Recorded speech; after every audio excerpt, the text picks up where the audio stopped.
The cold came early to Vancouver that October, the kind that settled into your bones before you even stepped outside and followed you all the way through your shift. Sasha Merritt pressed her palm flat against the frosted window of the staff entrance at Harbour and Stone, watching her breath cloud and disappear against the glass. The restaurant occupied the ground floor of a glass tower in Cole Harbour, the kind of address where the view of the North Shore mountains cost as much as the food, and the clientele dressed like the mountains owed them money. Sasha had been working doubles here for 11 months, ever since her younger brother Daniel's accident left him in a rehabilitation facility in Burnaby, with bills that arrived faster than she could open the envelopes. The plan had always been temporary. Pick up shifts, bank the tips, survive. Temporary had a way of making itself permanent when you weren't watching. Table 9's been waiting on their amuse-bouche for 6 minutes.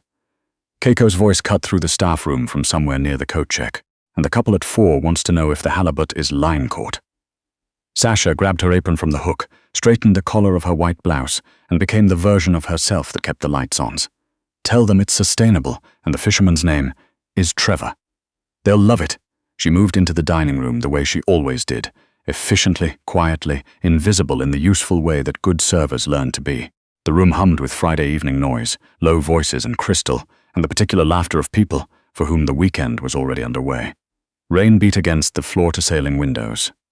Outside, the harbour lights blurred into streaks of white and gold. Sasha was halfway through clearing table 6 when David, the floor manager, materialized at her elbow. He had the look he got when something inconvenient was happening, and he needed someone reliable to handle it. "I need you to cover the private dining room tonight." She glanced toward the back of the restaurant. The private room was technically off her section, and usually reserved for parties, business dinners, the kind of bookings that came through different channels than the regular reservation line. Ryan's section is full. Ryan's dealing with a situation. David lowered his voice, which meant the situation was bad enough that he didn't want the kitchen to hear. The guest in the private room is particular. He requested experienced service and minimal interruption. "You're the best person I have, David. I've got 6 tables. I'll give you 2 of them to Keiko." Sasha. He said her name with the weight of someone who'd already made the decision and was now waiting for her to catch up. "His name is Mr. Sterling. He's in twice a month, always the same room. Scotch, no ice, orders quickly, doesn't want conversation, just keep his glass filled and bring the food when it's ready." She was already untying her apron to retie it. "Is there anything I should know?" David's pause lasted exactly 1 second too long. "Be professional, don't ask questions. That's all." The private dining room sat behind a heavy oak door at the far end of the restaurant, separated from the main floor by a short corridor, lined with framed photographs of Vancouver's coastline in different decades. Sasha knocked once, then pushed the door open. The man sitting at the round table in the center of the room looked up from a document he'd been reading. He was somewhere in his mid-40s, silver at the temples, dark eyes that assessed the room in the same reflexive way that people did when they'd spent a long time learning to track exits. His suit was charcoal, perfectly fitted, the kind of tailoring that didn't announce itself. He looked like money that had forgotten it needed to prove anything. "Good evening, Mr. Sterling. I'm Sasha, and I'll be looking after you tonight. Can I bring you something to drink? 21. Neat. He folded the document without looking at it, sliding it into the inside pocket of his jacket. "And tell the kitchen I'll take the duck, medium, no sauce. Beets on the side." "Of course.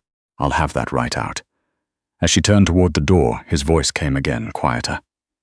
"You're filling in for someone. It wasn't quite a question. Just for tonight, you'll have my full attention." Something that might have been the beginning of a smile crossed his face and then didn't. "I'll hold you to that."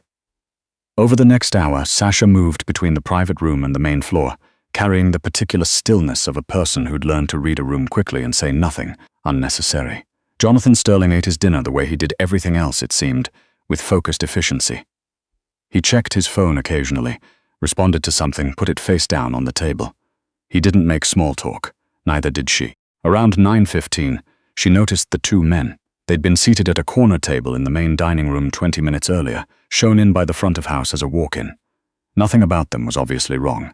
Expensive jackets, decent shoes, the right haircuts. But something about the way they sat wasn't sitting right with Sasha. Their shoulders stayed up. Their eyes kept moving. They'd ordered drinks and hadn't touched them. She set down a water refill at the adjacent table and let herself look at them directly for 2 seconds. One of them was watching the entrance to the corridor. She went back to table 9, cleared the bread plates, smiled at the couple asking about dessert. Her hands were steady. Her mind was not quite. When she pushed back through to the private room with Mr. Sterling's second drink, she noticed the closer of the two men had stood up. He was walking toward the corridor. His right hand was inside his jacket. Sasha heard it before she saw it, a sound she'd only ever heard once before, at her uncle's farm in the Okanagan when he'd been cleaning his rifle at the kitchen table. A precise mechanical click. Metal aligning against metal with a kind of deliberate finality. Her body moved before the thought finished forming. She'd been carrying the glass on a small tray, and she set it on the nearest surface without knowing she'd done it. Because her legs were already taking her through the corridor, through the door, and across the private dining room, faster than the sequence makes sense to describe. She came around the table and threw her weight against Jonathan Sterling's shoulder, pushing him sideways and down behind the chair, just as the room went loud with a sound that she felt in her chest before she heard it with her ears. Then the world became very fast and very loud and entirely out of order. There was shouting. There was glass, somewhere. There were heavy footsteps, more than she could count. And she couldn't figure out where they were coming from until she registered that they were coming from inside the restaurant. That there were men in dark clothing already moving toward the corridor. That they had apparently been here all along, stationed at points she hadn't noticed. She found herself pressed against the wall behind Mr. Sterling's chair, and the burning along her left arm came to her attention gradually, the way pain often does when adrenaline is still managing the situation. She looked down. There was blood on her sleeve. "Don't move." Mr. Sterling's voice was close and completely calm. His hand was on her arm, applying pressure with the practiced efficiency of someone who'd done this before. "You're grazed. It's not deep. Stay still. I'm fine." She heard herself say it and wasn't entirely sure it was true. "You're not in shock yet, but you will be. Sit down." He guided her into the chair behind her with a firmness that left no room for debate. Through the open door, she could hear the controlled chaos of the main room, guests being directed toward the exits, a man's voice on the phone, someone speaking in low, urgent tones to the security personnel, who were now visible everywhere. She hadn't noticed any of them before tonight. She hadn't known they were there. "Your arm." Mr. Sterling crouched in front of her, keeping pressure on the wound. His eyes, when they met hers, were unreadable in a way that wasn't unkind. "What's your name?" "Sasha." "You already know my name." "Sasha." He said it differently than David did, like he was actually listening to it. "Look at me. Keep looking at me. Tell me something ordinary. What do you do when you're not working?" "I study." The words came out automatically. "Occupational therapy, UBC. Second year. Good, keep talking. You're doing well." The paramedics arrived within 10 minutes. Someone had already called, or perhaps Mr. Sterling had called. She didn't know. They assessed her arm and told her the bullet had skimmed along the outer muscle, painful and in need of suturing, but not serious. She would need stitches and a tetanus booster, and probably several weeks of careful movement. She would have a scar. She was, they said, very lucky. She didn't feel lucky. She felt like the room was slightly tilted. They took her to St. Paul's Hospital in the ambulance, with the lights going, and the rain still coming down on the windshield, and Sasha spent the ride thinking about the click. How she'd known what it was. How her feet had just started moving. The ER doctor was a tired woman named Pham, who stitched her arm with the brisk competence of someone who'd sutured 1,000 things more complicated than this and complimented her on staying calm. The police arrived while the bandaging was still happening.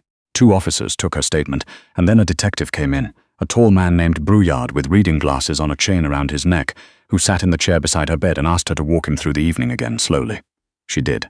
When she got to the part about the click, his eyebrows moved. "You recognize the sound. My Uncle Hunt's. I heard him chamber around once, when I was a kid.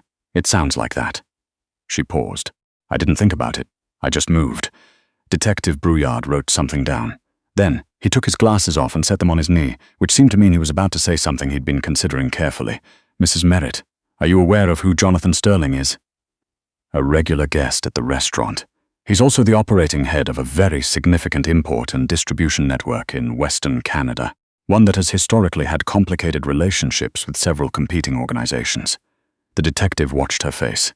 "The man who fired the shot tonight is connected to one of those organizations. This wasn't an opportunistic incident. It was planned and you interrupted it." Sasha absorbed that. "So they'll be unhappy with me." That's one way to say it. People in Mr. Sterling's world don't distinguish between bystanders and participants once a bystander has acted. He picked his glasses back up. "Mr. Sterling has already contacted my office. He's offered to provide personal security for you until the situation is contained. I'm not here to advise you either way, but I am here to tell you that I'd take that offer seriously." After Brouillard left, the room was quiet except for the beeping of the monitor and rain against the window. Sasha lay in the narrow hospital bed with her arm aching, and her mind going faster than was probably healthy. Her phone had 17 messages.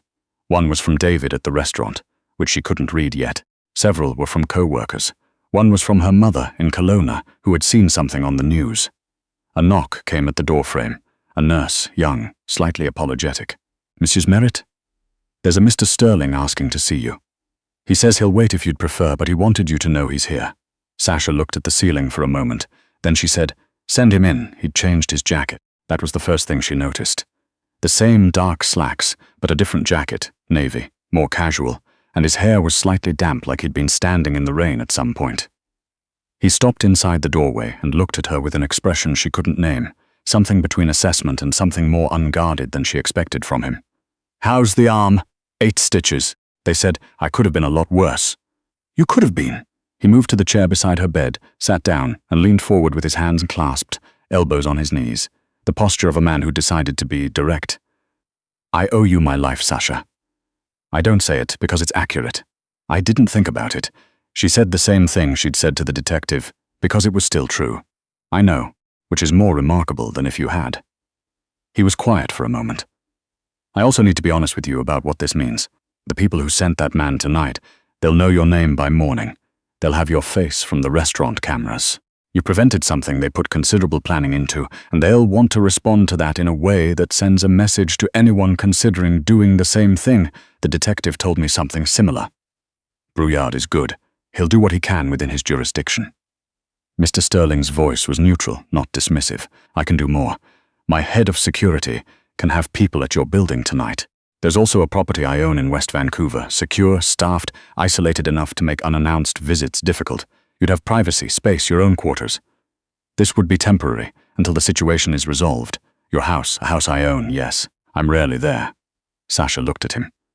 At the lines around his eyes that suggested he slept less than he should, at the way he held himself carefully still, like someone who'd learned to control the amount of space he took up in a room, because he'd noticed it made people uncomfortable if he didn't.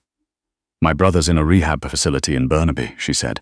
"He was in a bike accident 14 months ago. I need to be able to visit him. I need him to stay safe." Something shifted in Mr. Sterling's expression. Not softness exactly, but recognition. "I'll have people on the facility tonight, discreetly. He won't know anything is different." He paused. "What's his name?" "Daniel. Daniel will be safe. You have my word on that." She believed him, which was strange because she'd known him for approximately 4 hours, most of which she'd spent bringing him scotch. "Okay," she said quietly. "I'll accept." His head of security was a woman named Constance Yap, who arrived at the hospital just after midnight with the compact efficiency of someone who'd done this particular job in several countries and found Vancouver pleasantly manageable by comparison. She had short grey streaked hair, a no-nonsense jacket, and the kind of eyes that catalogued a room in about 3 seconds flat. She briefed Sasha on the plan for the morning, asked several precise questions about her apartment building, her daily routine, and her brother's facility, noted everything in a small leather notebook, and told to get some sleep. "I'll be in the corridor," she said. In case, Sasha slept fitfully, woke at 3 to check her phone, and finally opened her mother's messages. There were 4 of them, escalating in alarm. She called back even though it was late, because her mother would be awake. Sasha Marie Merritt. Her mother's voice when she answered held the particular combination of fury and relief that was its own kind of love. "I saw your face on the CBC website. I'm okay, Mom. I'm in the hospital, but it's minor. Minor, you were shot, grazed. It's technically different. Do not be funny with me right now." They talked for 40 minutes. Sasha told her everything except the part about organized crime and needing security, which she summarized as the restaurant being involved in a complicated legal matter, and her needing to stay somewhere else for a few weeks while it sorted out. Her mother was 70% convinced and made her promise to call every day.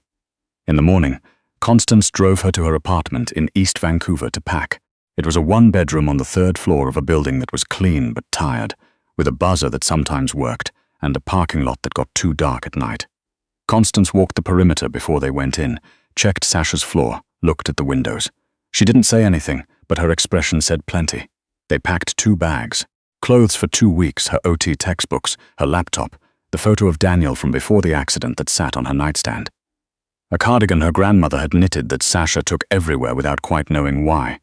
The drive to West Vancouver took 30 minutes, crossing the Lions Gate Bridge in early morning fog, the city receding behind them. The house, when they arrived, was not what she'd expected, though she wasn't sure what she'd expected. It wasn't a mansion in the Chesuis sense. It was large and beautifully built, cedar and glass set into a hillside above Horseshoe Bay, surrounded by Douglas firs that made the property feel private, without feeling closed in. Inside, it was the kind of house where everything was the right quality without being the loudest thing in the room. Bookshelves. A kitchen with real pots. Views of the water through windows that seemed designed to make the outside feel continuous with the inside. Constance showed her to a suite on the upper floor, bedroom, sitting area, its own bathroom, a small deck overlooking the trees. "Mr. Sterling won't be here most days," she said. "He works from the city. There's staff, the cook comes Tuesday and Thursday, and I'm on site overnight. You have complete privacy to work and study. The Wi-Fi password is on the desk." Sasha set her bags down and stood at the window looking out at the firs. Somewhere below, the water was moving in the grey morning light. She thought about her apartment, the slightly cold mornings, the bus route to UBC, the rhythm of shifts and studying and Sunday visits to Daniel's facility, the ordinary texture of her life before last Friday. It felt very far away. She unpacked carefully, making the unfamiliar space hers in small ways. Photo on the nightstand, cardigan on the hook behind the door, textbooks stacked in order on the desk. Then she opened her laptop and sent her practicum supervisor an email saying she'd be working remotely for a few weeks due to a family situation. She didn't hear from Mr. Sterling directly for 3 days. On the 4th day, she was working at the kitchen table with her case study notes spread around her when she heard the front door, and then footsteps, and then he appeared in the kitchen doorway in the particular way of someone who lives in a space but moves through it like a guest. He was carrying a paper bag from a bakery she recognized from the neighborhood near St. Paul's. "I didn't know if you'd eaten," he said. "There's a good sourdough place near my office. It seemed like a thing to bring." Sasha looked at him, at the bread, back at him. "Do you want coffee?"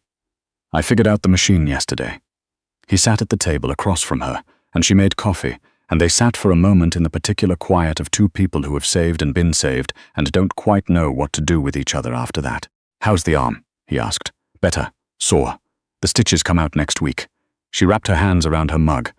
"How's whatever you're managing? Complicated." He said it without drama, the way someone says it's raining. There are conversations happening between people who don't like each other and aren't used to talking. "It takes time." Constance said it could be weeks. Constance is optimistic. The corner of his mouth moved. It could be months. Sasha absorbed that. Months of her life redistributed into this hillside house.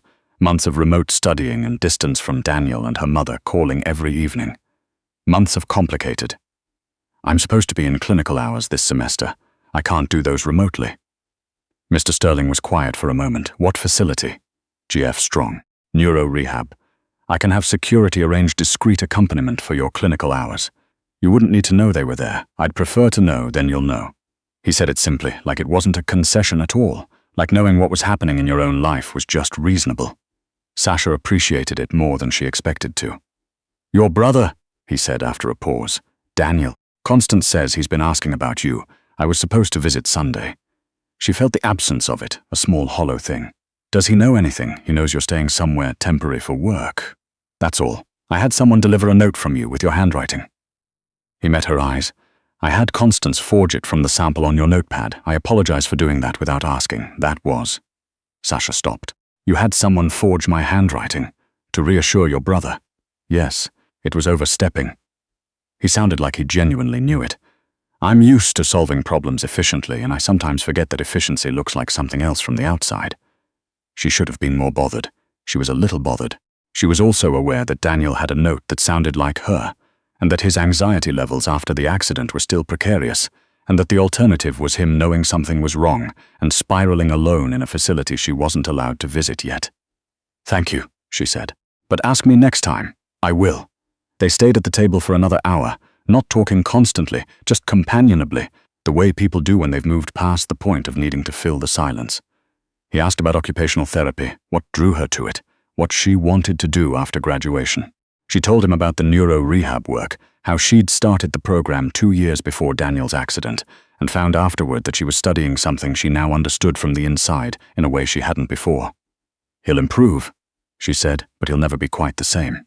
The therapists are honest about that. It's about finding the new version of normal. That's a harder thing to build than people expect. You sound like you know something about that. Mr. Sterling looked at his coffee for a moment. I took over my father's business at 29 when he had a stroke. He was still alive, couldn't speak, couldn't make decisions. I spent the first year trying to make every decision the way he would have. The second year realizing I had to stop doing that, or I'd bury us. He paused. New version of normal is harder than it sounds. You keep thinking there's a way back to the original version. There isn't, Sasha said, not unkindly. No, he agreed. There isn't. He left before dinner, and Sasha stood at the kitchen window and watched his car disappear down the driveway through the trees. She thought about the man in the restaurant who'd radiated power as naturally as he breathed, and the man at her kitchen table who'd brought sourdough bread and apologized for forging her handwriting, and talked about his father's stroke without any of the armor she'd expected him to have. She wasn't sure what to do with either of those men being the same person. She visited Daniel the following Wednesday, with a quiet woman named Reeve, who drove her and sat in the lobby for 2 hours reading a novel and looking, to the untrained eye, like an ordinary person waiting for someone. Daniel was having a good week. His occupational therapist had him working on fine motor tasks, and he'd managed to button a shirt independently for the first time in months. He showed Sasha with the particular triumphant expression he'd had since childhood when he'd solved something difficult. The therapist says I'm ahead of the projection, he told her. The therapist is right. She stayed for the full 2 hours and drove back to Horseshoe Bay feeling both better and worse at once, the way visits with Daniel often went. Better because he was improving, worse because she'd had to leave again. That evening, Mr. Sterling was there when she arrived, sitting in the living room with a phone call he was finishing. He held up one finger as she came in, ended the call, and said, "How is he?" She sat down across from him. He buttoned a shirt. Something in his face changed in a way she was starting to recognize, a small softening that happened at the edges and was easy to miss if you weren't watching. "That's significant," he cried about it after, happy crying. Which made me cry in the car. She pulled her coat off, folded it over her arm. I held it together in the room because he doesn't need to see me fall apart. Who do you fall apart with? Sasha looked at him. The question had come out differently than she thought he'd intended, quieter and more direct, and he seemed to know it because something shifted in his expression. "I'm not sure that's a resource I've been maintaining well," she said finally. "Most capable people aren't." He said it like he was including himself. They were quiet for a moment. Rain was coming down again, the way it almost always was, tracing long lines down the glass. "I have to tell you something," he said, "and I want to say it directly." Sasha waited. "There's been a complication. Someone on my security rotation, a man who'd been with Constance's team for 2 years, had been sharing information with the people who tried to get to me at the restaurant. Schedules." He met her eyes. "They know you're here." The floor didn't move, but it felt like it had. "How long have they known?" "At least a week. Possibly since you arrived." "Then why haven't they?" "Because something is stopping them from moving yet. Could be logistics. Could be that they're waiting for the right moment. We found out this morning. We're dealing with the source now, and we're doubling the perimeter." He leaned forward slightly. "Sasha, I want to move you to a different location tonight. A secondary property.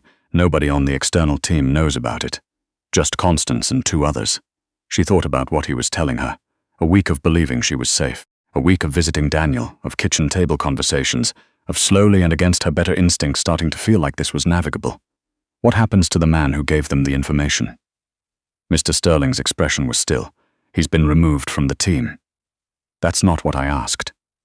He looked at her for a long moment. "She has nothing to do with any of this. He's on a bus tonight." He paused. It's not nothing, what he did, but it's also not irreversible. People make choices under pressure that they wouldn't make otherwise. Sasha thought about that, about the architecture of desperation, about the shapes that fear made in people. Will he be safe in Winnipeg? As safe as cooperation and relocation allow? Yes. Okay. She stood. Then let's go. The secondary property was a small place in Deep Cove, unremarkable from the outside, a frame house on a quiet street that backed onto the inlet. Inside it was clean and spare and obviously functional rather than comfortable. Constance had it ready in 2 hours. Sasha moved for the second time in 2 weeks with her 2 bags and her grandmother's cardigan and her OT textbooks and set up her laptop on a different table in a different room. She did not sleep well. At 2 in the morning, a sound in the hallway brought her upright before she was fully awake. Then Constance's voice, low and steady, through the door. "It's me. There's movement on the perimeter. You need to come with me." Now, what followed was 40 minutes that Sasha would spend a long time trying to get into the right order. A safe room at the back of the house, concrete walls, a heavy door, Constance's radio crackling with voices using shorthand she couldn't decode, the sound of vehicles outside. Constance's face, calm and completely focused, not offering reassurance because she was too busy doing her job. And then Mr. Sterling's voice on the radio, clear and level. Hold. Nobody engages without my order. Let them come to the table. Sasha sat on the floor of the safe room with her back against the wall, and her heart doing things hearts weren't designed to sustain long-term. She thought about Daniel asleep in Burnaby. She thought about her mother in Kelowna, who thought she was at a work situation. She thought about the click of metal in a restaurant corridor, how simple and irreversible a single second could be.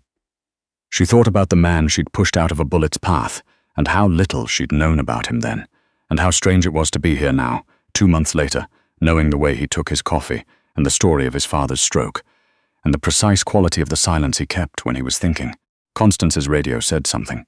She listened, then turned to Sasha. It's over. Sasha looked at her. What does that mean? It means Mr. Sterling had a meeting. Tonight, outside in the rain, with the people who ordered the attack. Constance's expression was something between professional and human. He offered them a deal. They took it. She found him afterward in the kitchen, wet from the rain, his jacket dark with it, a cup of tea going cold in front of him. He looked exhausted in the way that went deeper than a night without sleep. You met with them, she said. I should have done it weeks ago. They weren't interested in escalating indefinitely. Nobody ever is. They just needed someone to offer a different option. He looked at his tea. I offered terms, a division of interests that doesn't require anyone to keep trying to kill anyone. Sufficient financial benefit to make peace more attractive than war. He glanced up. It's not elegant, but it holds. Will it last? Long enough that you can go home. He said it quietly. Long enough that Daniel is safe and your mother stops worrying and you can do your clinical hours without a driver sitting in the lobby. A pause.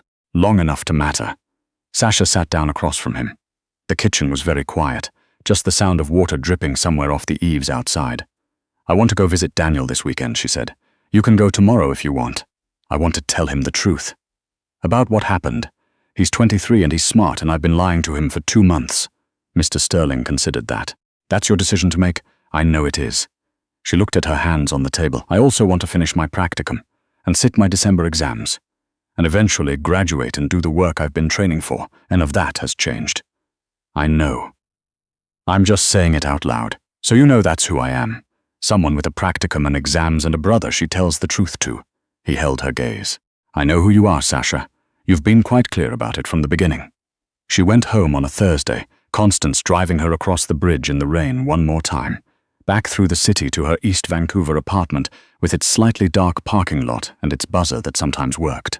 She unlocked her door and stood in her own hallway and breathed in the smell of her own space, a little stale from 2 weeks closed up, ordinary in a way that felt extraordinary. She put her grandmother's cardigan back on its hook. She put Daniel's photo back on the nightstand. She opened every window for 20 minutes despite the cold.